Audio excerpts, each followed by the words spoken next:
Good evening, everyone, and welcome back to day number 3 of Stage 1, Phase 3 promotional tournament for the PUBG Europe League Contenders Series. My name is Esquire, joined here by Imperium to bring you the action for the third and second to last day of Stage number 1, where 8 teams will be pushing on towards Stage number 2 and 8 teams going back to the drawing board. Yeah, we are going back to Erangel for today's actions, and to give people an idea as these teams are dropping off of the leaderboard right now, which you can find out by putting exclamation mark leaderboard in the chat and it will give you a link. But on top of the table on 68 points is the team of 3D Max, followed by Enviik, who had a great day yesterday with 2 chicken dinners on 67 points, followed by 4 Kings in third place with 65 points. So those are your top 3. Let's see if these teams can follow it up with some more great performances today, Esquire. That's what we're going to be hoping for as we see the plane path come out of the western coast of Erangel, soaring over there towards the east, a little bit south of Kameshki. All things considered, not going to be a bad plane for these 16 teams to be working with. Well, I guess 15 teams. Seems like we are going to be missing one as we jump here into this lobby. Unfortunate to see, but it is going to ever so slightly change the landscape of the game. Probably not going to be noticeable by many unless your drop spot happens to be near that location. But as we see the first phase pop up, down to the southeast we go. Elgiganten going to be one of the only teams besides 4 Kings that even have a presence inside of this circle, and it's not really much of that. What a start to today, Esquire. What a start today. Just that sweeping circle is just going so far southeast. It's not even funny. It's most likely not going to be, but it could nearly be a military finish. As you pointed out, only a couple of the teams are in the circle. This is an Imperium circle, I feel like. Yeah. Yesterday, you were talking about it yesterday. You were tempting fate, and I think it's definitely answered back here today. Like, I love these circles. I do, because, you know, the teams don't, within reason, don't expect it. It does create this huge craziness where these teams are now going to have to rotate as in various different time frames of, if you do it super quickly, yes, I feel you're going to be in a safe spot. But if you do it middle of the point where the circle starts closing in, it's going to put yourself under a bit of pressure. But when you leave it super late, I actually think that's a better strategy to go for, because by that point you'll see where the next circle shift is, and in those first couple of phases you're not taking much damage from the blue zone. So I actually think a lot of these teams would be better off waiting until the next circle actually appears to really make their way into the middle of the circle. Sure, and I mean, that really kind of plays into your team's strategy as well, your team's kind of strengths. Are you going to be a team that's okay playing the edge when you make that late rotation, pretty much giving up any type of priorities position inside of that phase? Or are you going to be a team that kind of falters when you have to make those adjustments off of the previous edge play? We'll have to kind of wait and see how that plays out here. Certainly, we are going to see both sets of rotations come out as these teams try to maneuver their way from the northwestern side of South Georgia Bowl all the way down to the southeast. Another thing, Imperium, that kind of presents itself in this circle is the fact that we still do have maybe about 30 to 40% water going to be in play. And this presents a few factors, the most significant being that it shrinks the play size of phase number 1 significantly, almost to the size a little bit bigger than a phase number 2 shift. Exactly, Esquire. And as we look at the overview of the map, Elgiganten have made a great call to actually go down by Mil to Power plan, because one, that means that they don't have as much of a degree that they need to look around themselves, and plus they're not going to be put under pressure by the teams that are rotating from the northwest and the northeast side of the map. So all they can do is they can just loot up, get a good position where they are, and look to poke out and take down a couple of teams. But talking about taking down a couple of teams, we've seen a knockdown already as Airwaves Sandovic does take down dead on Team Elite. That's another member of Team Elite being taken down. They're already down to 2 players, and they're currently lying 16th overall. Not a good start for them. You hate to see it. Sadovnik was able to get one off the back of the bike. The other player on the bike jumped off a little bit too quick, and we all know how that ends in PUBG. It definitely does not end well. MJ-Esports making the rotation through the lumber mill. But But another member, Team Elite, going to be caught under fire by the members of Airwaves. Hawk's going to be emptying a full magazine of 5.56 rounds into that vehicle in rotation. But Abdallah is able to escape with his life. Sadovnik finds another set of Team Elite players. What is going on here, Imperium? They're going for a Sunday morning stroll, Sunday morning drive. But look, they were just trying to get away from Enviik, right? And in the process of getting away from Enviik, they just came across Airwaves. And as we saw, they lost 2 members. They're down to 2. They were in separate vehicles, which is definitely the wisest choice to be, right? And they're able to survive for now, but it means that they're going to be put under more pressure. They're going to be underlooted coming into the later stages of this game, and it's going to just put them under a bit more pressure. Plus, we see Airwaves are actually pushing in on them a bit more. I mean, this is the thing. Airwaves know that they have the advantage in terms of men. Through the little bit of a sewage ditch, they will be finding the connections. Mr. Iwata going down and out to the Scar headshot by Hawk. Airwaves picks up, I believe, their 3rd kill already of the game here. All 3 kills being claimed by this Airwaves squad early on here. I want to talk a bit about the positioning we had previously seen on the screen as well. MJ-Esports bombed center circle almost immediately and have taken one of the most priority compounds inside of phase number 1 that you can get. Holding a 2-2 split might see some action there as other teams could vie for that position. Well, they're going to have to do a lot to protect that compound, though, right? Because they could have a situation where they could be pinched by 2 teams in different angles, and that could go against them. So they're really going to have to be careful, play safe, and just spot out. But make sure that if they do spot out an enemy team, that they get the kill if they have the chance. Otherwise, you're going to expose your position, and as I said, put yourself potentially under a lot more pressure. Lumbermill drawing the presence of the ToxicPlayers as they start to roll up the eastern side. However, it's already going to be occupied by the likes of 3D Max. Wago, Noki, Solar going to be on this flank, looking down, hearing the buggy rolling up the hill. Shots coming out. Wago able to find 2 connections, but it's not going to be enough. Just going to be pressure applied, sending the members of the ToxicPlayers back down the hillside from whence they came. Yes, indeed. And 3D Max, they're holding strong, but actually Futbolist and ToxicPlayers, what's going to happen? We see the first knockdown onto Archie coming out from Huth from Futbolist. Let's see if they can follow through. Grenades is being thrown out to try and help reposition ToxicPlayers that little bit more. Door opens up, going to give them the identity of the location of this player. Of ToxicPlayers, Heath going to be taken down to 14% HP in the corner of the outside of the building, tries to get the first aid out, but the pressure is being applied tenfold as his other 3 teammates try to do something to help him. Team Elite going to be eliminated in 15th place position. The first team to drop out as more support from the Futbolist will be rolling into the Yellow Shack compound. Yeah, it seems like this is Futbolist's battle to lose, so to speak, as ToxicPlayers are put under pressure. We see Sammy Toxic is doing his absolute darndest, his absolute best to keep himself going. They're down to 2 players with their other 2 members knocked down. If they can get the revive, that's actually going to be a little bit better for ToxicPlayers. However, I kind of feel that Futbolist should actually be pushing ToxicPlayers a bit more. I feel like they missed their opportunity after getting those 2 knockdowns. They could have flushed in and it would have been a 3v2 situation, but now it's actually gone against them.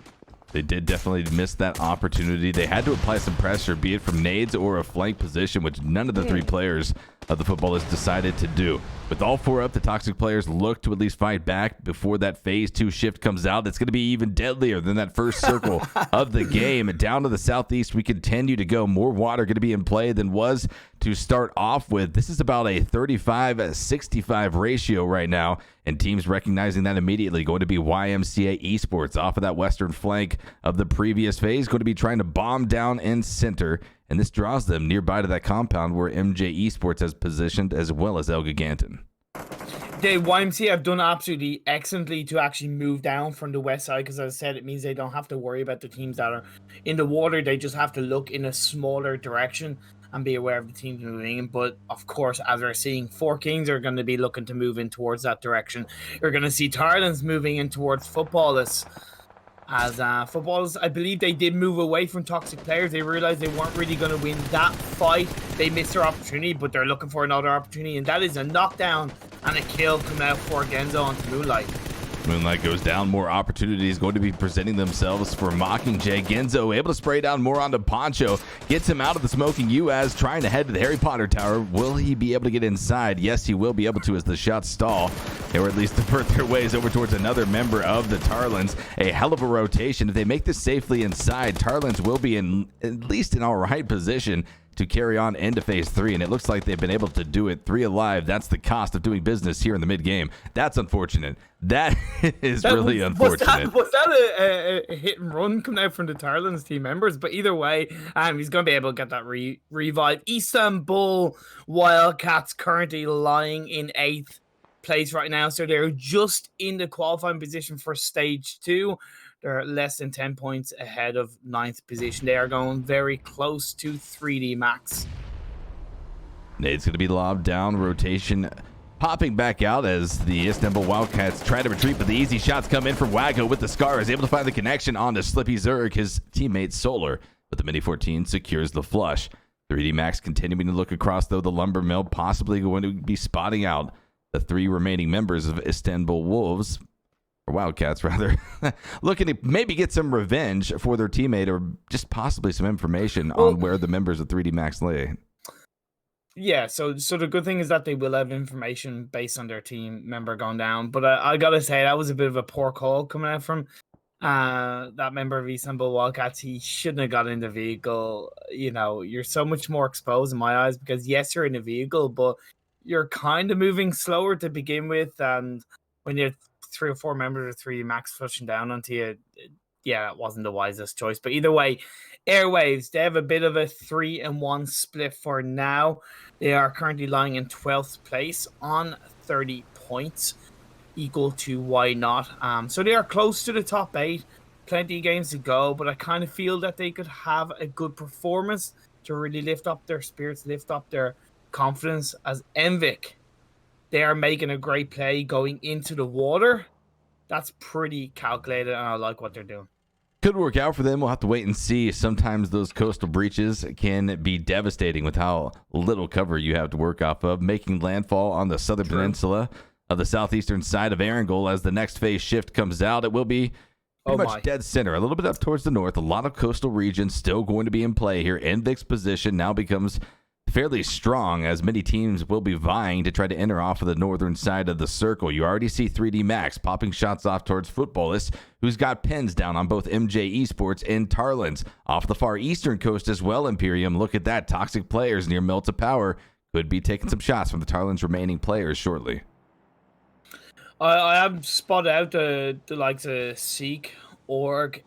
If they can get onto the edge and move over onto the edge of Melta, I reckon that will be a really good position. The reason why, because this next phase, it's not going to move much more south. It's going to have to go outside of, back inland, so to speak, from the water. So I think if SEEKORG can occupy just outside Melta, that will really give them a good position to take out the likes of Airwaves and 4 Kings that are close by to them. But 3D Max looking to take out the compound where MJ-Esports are. Shots coming out through the window. Many going to be spotted out and tagged down. Solar picks up another kill for his team of 3D Max. And the double-story red will be dominantly held. But another building breach going to be coming out here by YMCA onto the members of Elgiganten Gaming. 3 YMCA holding strong on the southern end of this compound while they lose 1, trying to breach into the 4 strong held across the way. Hugstar going to be able to get the res onto his teammate as Coyote tries to find another. And he's going to be able to do so. Nellas gets dropped down and out. Headshot for the M416. Yeah, great plays coming out from YMCA, but they do have to be careful because CRIPS E-Sports is across that road behind them. So they're kind of feeling a tiny bit of pinch, but they're doing great to focus on Elgiganten, who had a great set of games in the first 2 days, and they are currently finding themselves in 6th place. But yeah, I gotta say, YMCA, they're looking pretty strong right now. Getting those knockdowns means they're using the resources of their opponents and they are giving themselves a stronger chance to push on forward later on into the game. But talking about pushing forward, Tarlans Esports are powerful on the edge of the circle outside Melta Power. We expected this clash to happen as Powerful was making that very far rotation. ToxicPlayers as well as around the edge. But it's going to be Tarlans that lose another member as Erangel going to get dropped down and out on the western side of the warehouse. Trying to crawl inside, trying to get to safety to try to save himself from being flushed out. But the 3 members on their feet are Powerful. They want the kill point. They're trying to find the other member of the Tarlans. And Poncho's been spotted. He's going to be dropped down and out. Morpheus with the M416 eliminates in 14th position the Tarlans. Yeah, it's a great play coming out from Powerful. They got a little bit of pressure from ToxicPlayers with one member being knocked down, but they pushed forward, they stayed focused, and getting that squad wipe, it just means that they now can focus on where ToxicPlayers are, because they would have seen and would have heard where those shots came from. Then this is what I'm talking about. Although it did move a little bit more south than the edge of Milta than I kind of expected, but as we've seen, it's gone very much inland. Enviik and CRIPS E-Sports all looking very strong in their position for now with Powerful, Toxic, and other teams having to move in. Yeah, this was an incredibly predictable circle based off of that land ratio setting, working off of the sizes of phase number 4, landing right up on top of 3D Max and MJ-Esports. This was a calculated position, also a calculated reposition coming in for the likes of Elgiganten, who are still combating against YMCA Esports in this compound. 4v3 as it stands, YMCA losing a member to the push onto Trico's and Hugstar's building. But for now, they sit at bay. A few nades lobbed back and forth, maybe a few pop shots taken from a corner peek of the wing window, but no pressure behind either of those teams to really depart just yet. Yeah, Enviik are looking for CRIPS E-Sports just outside that petrol station. So Metprol got knocked and taken down by Rip. That's putting CRIPS E-Sports under a little bit of pressure. ToxicPlayers, they're out in the open, but they're safe for now. They're looking to try and move across the road as quickly as possible to help hopefully avoid Powerful, who are kind of biding their time and waiting to move into the circle themselves. They're a real counter position for the ToxicPlayers right there. That's why they're setting up the vehicles to try to get some type of cover on their northern flank. Back here to the Elgiganten YMCA building. Certainly nothing popping off. 2 players held in pretty much each compound. Going to be looking up more towards the north, where the action likely will be erupting. 1 minute and 45 seconds until phase number 4 will be closing out. And that next shrink, that's going to be the devastating one. But speaking of devastating, ToxicPlayers going to be losing members left and right. Alphadon going to be dropped down by a nice grenade coming in from Norkeys of Powerful. As they have departed out of Milta Power, they will be sweeping around the southeastern side of the map to eliminate any threat that lies there. Yeah, they're just going to leave Alpha at the end because they realized that ToxicPlayers actually split up right there with Sammy and Archie just kind of moving away. They wanted to try and get into circle as quickly as possible. So Powerful are doing the right call of just leaving him. He's going to die to the zone either way, and he'll get that kill. But now Norcus has been able to get the kill, the knockdown onto Archie right now, putting ToxicPlayers down to 1 player left. 9 times out of 10 when the circle ends here, if the teams do not have to push out of the compounds where the members of the Istanbul Wildcats and 3D Max are holding on to, it's one of those teams that is going to win the game. The Deadwoods is such a difficult area to maneuver around, and YMCA from a distance going to be able to pick up a nice kill onto one of the members of CRIPS as they still try to combat the likes of Enviik down here. So we have entered the stage of game number 1 where teams are not going to be able to avoid these engagements. Nades being lobbed down the hill, able to find the connections onto SEEKORG, who will be eliminated in 13th position. That's nades from the hillside. That's going to be none other than the Airwaves picking up a nice set of kills. Yeah, great play by Airwaves. But I've just got to say, I've got to give YMCA so much credit. They have Elgiganten, they have Enviik all around them, as well as CRIPS E-Sports. And as a 3-man team, they've dealt with that pressure so well. They haven't exposed themselves outside the windows. They haven't peaked too much. They've only peaked when they've kind of needed to, and they stayed calculated. So far, it's paying off. Of course, time will tell. We are still only 19 minutes in. We still have 12 teams and 38 players alive. That circle shift is still helping the likes of Elgiganten, but also Powerful. They are in a strong position. Elgiganten YMCA hold on to the Southwest. Enviik going to be pushing into the remaining members of CRIPS, but they lose one. One going to be dropped down early as the trade comes back out, but it's not going to be from the members of Enviik. It's going to be from none other than Nellas Elgiganten from the building. These buildings that YMCA and Elgiganten are in, they give them so much cover. There's so many windows for them to peek over here towards the east and try to pick off some of the players trying to cross the wide open areas. Flamey able to cross, grenades being prepped from inside the Harry Potter. One going outside, might have the distance to connect, but through the window come the shots, and Flamey's able to find one onto Webby, trying to bounce another nade inside, trying to find the connection. It should be able to do it, and out of the door he goes, and out of the game go CRIPS Esports. Yeah, but it's not over yet for Enviik because they are facing pressure from YMCA. Yes, they occupied the Harry Potter tower, but they've only taken CRIPS Esports' tough position. Of course, Flamey on the side of Enviik. He's currently lying second overall in the kill feed for the first 3 days with 16 kills. So he's looking to add to it, of course, but they've got to try and stay where they are, stay pushed forward, and of course, let's see what they can do later on. As Elgiganten Trico is spotted out, and he's going to look for Istanbul Wildcats. Not able to find any tags just yet, but certainly prepped and ready to apply the pressure should he find the opportunity. Airwaves going to be losing Hawk, as Sampula from the members of YMCA continues to bleed out in his house. This is where the difficulty of the YMCA position kind of comes into play. They are a little bit too spread out in this three-man formation that they're going to have to send Coyote or Turbo Banana over in that direction to try to save their fallen teammate. Knowing this, though, Elgiganten going to be firing shots, prepping every angle for that immediate cross. Yeah, and that's the fear when you're on your own in the house and when you're not a four-man team, right? It means that if you get knocked, you put yourself and your team under so much more pressure. And the risk is that if one of them goes to try and revive him, he's kind of exposing himself in the open, being pinched by both Elgiganten and Enviik. So let's see how he does respond to that. But powerful, getting the knockdown, the kill, and the squad wipe finally on the Futbolist. Good position that Enviik has found themselves in on the hillside. You see the 3D Max's Noki going to be dropped down by an M24 headshot coming out of the Four Kings. Airwaves not able to push off of that hillside and will be dropped down and out of the game. 8 teams remain here in the final 10 minutes or so of game number 1 of the day. Game number 9 of stage number 1. Enviik finds themselves in a beautiful position. That reposition off the southern coast will be paying off in spades, but now 3D Max is pushing off against the likes of the Four Kings. Manny going to be dropped down and out. Solar and Wago working in tandem to push off one of the players of this squad. 3 remain though for the Kings, looking onwards from the west.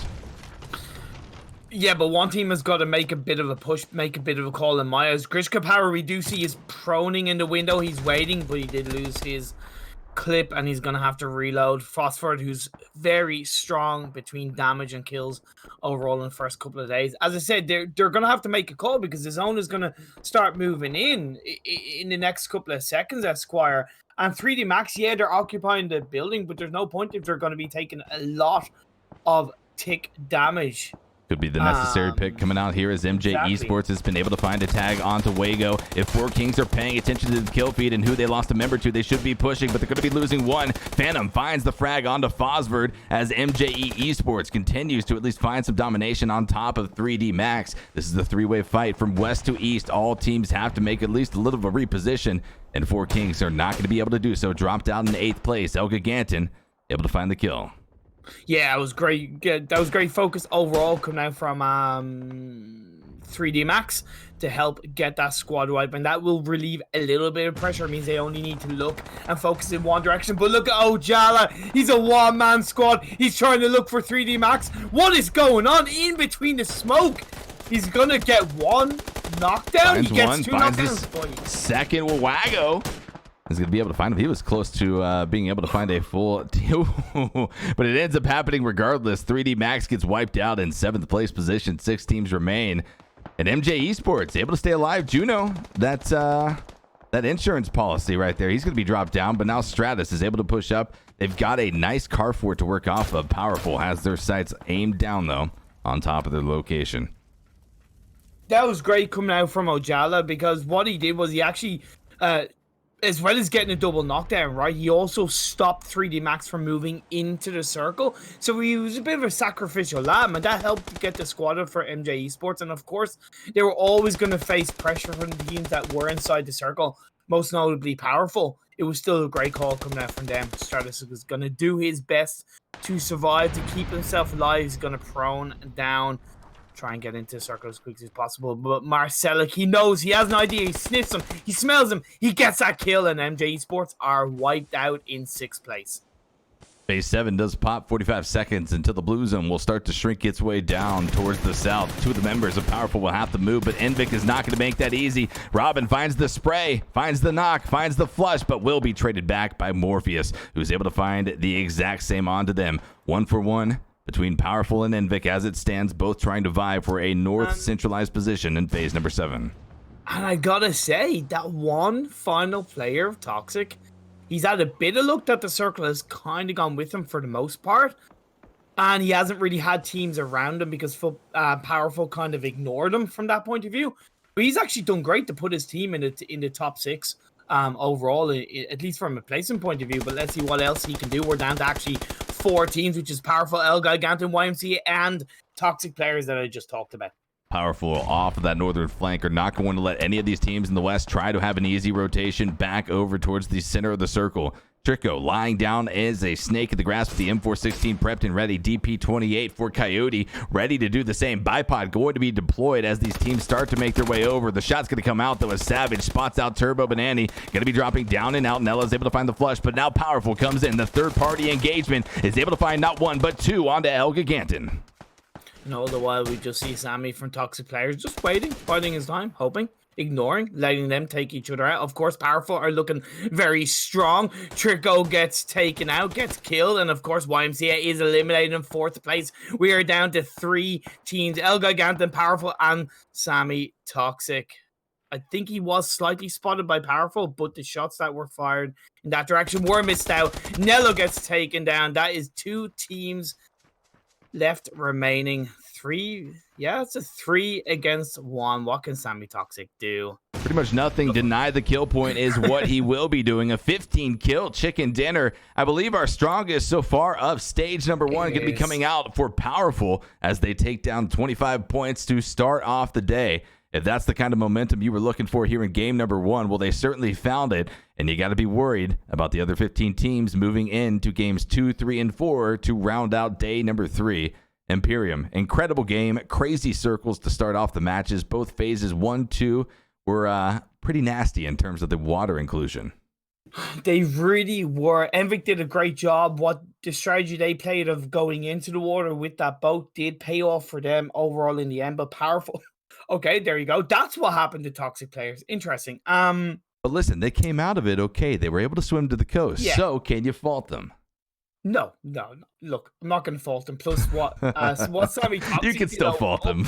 Trapping off a cliff. No, I'm trying to be nice. But no, Powerful. They got the position perfectly. They also squad wiped in that area that they occupied. They also put ToxicPlayers under a lot of pressure. So they controlled where they were so well. And then all you had to do was worry about the teams in their perspective angles around them. And it paid off. 15 kills, 1st place. A great job by them.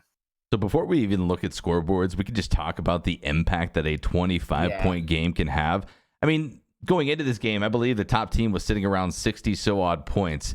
That's almost 68. Half the points of 1st place that was just accumulated by Powerful right there. And it kind of shows that this is really an open tournament. 8 teams, top 8 is the bar. And to get there, you just kind of need one game like that and then consistency throughout the rest of the tournament. You do, because the average points per game for the leader right now after day 2 is only 8.5 points per game. So yeah, you are dead right. A 25-point game coming out from Powerful, that's the guts of 3 times the average. So that means that they can technically have 2 bad games of 0 points and they'll still hit the average of the current 1st place. So yeah, that's how important a high win chicken dinner game can come out for these teams. Certainly, looking at the point totals of the teams here from this round alone, what sticks out to me, SEEKORG exiting out with 0 points, and that's going to significantly impact them on the leaderboards, being that they are so close. A few points can mean so much movement, Imperium, but 5 points for Airwaves, that's going to be a good pickup before they got eliminated on the hill. This is where the beef of it is, and the lion's share of the points coming out of this game. No surprises up there. That Powerful squad. Well, the good thing for SEEKORG is that the teams that were behind them in the overall standings didn't have a good game as well, other than Elgiganten, who, as we see, finished in second place. So for now, they won't really lose much towards the teams behind them. But of course, it means that they're not creating a strong point gap that they need for another bad result that might happen down the line. So, each game is as important as the next, but they'll look to refresh, reset, and move on forward for game 2. Great job coming out from ToxicPlayers. Really, really admire what Sammy Toxic did. Certainly a good performance all around for the top 3 teams. If you guys at home are looking to track the progress of these teams, maybe track some highlights, some VODs, results, etc., head on over to the PUBG Esports.eu website, navigate the banner over to the PEL Contenders Promo. Take a look at the kills coming out of this match. Still not going to have anyone beating that 6 kill per round, but Norkies, Marcelik, Ghostar all having very powerful, no pun intended, performances. All 4 members of Powerful taking down the top 4 kill counts of this game. Are you really surprised? To be perfectly honest, there's no team that really matched them in terms of kill wise. Damage point of view, though, Robin from Enviik as well as Nellis from Elgiganten Gaming topping the top 2, followed by Marcelik on Powerful. So 618 damage and 600 respectfully meant that they did such a good job overall for their respective teams. Impactful players just got to find more ways to capitalize on that as we look at Powerful compared to the ToxicPlayers, a head-to-head in terms of stats first and second. Yeah, a bit of a discrepancy here, but that just goes to show how dominant of a performance that came out of that Powerful squad here to start the day. I don't know what they had for breakfast. This is what I'm always curious about when teams come out with those types of point totals from games. I mean, because Imperium, when we watch PEL, even PELC, we don't even see point totals like this. Rarely, very rarely do we. Well, it was the confidence. Like I believe, as far as I remember, it was Tarlans that they squad wiped outside that kind of power plant area. So it was their level of confidence and constructiveness that just pushed them forward, that they just knew what they needed to do and they put it forward. They took control of their own game and it paid off at the end. But either way, this head-to-head between Norcus and Sammy Toxic. Norcus able to find probably the least damage he could apply to get knocks, it seems. 228 damage, but 5 knocks. 4 kills as well. Certainly good capitalizing on those points. But that's going to be it for game number 1 of the day. Match number 9 of stage 1. PUBG European Contenders Phase 3 promos. We've got 3 more matches on the day, all going to be on Erangel. Matches 10 coming up here in just about 10 minutes time.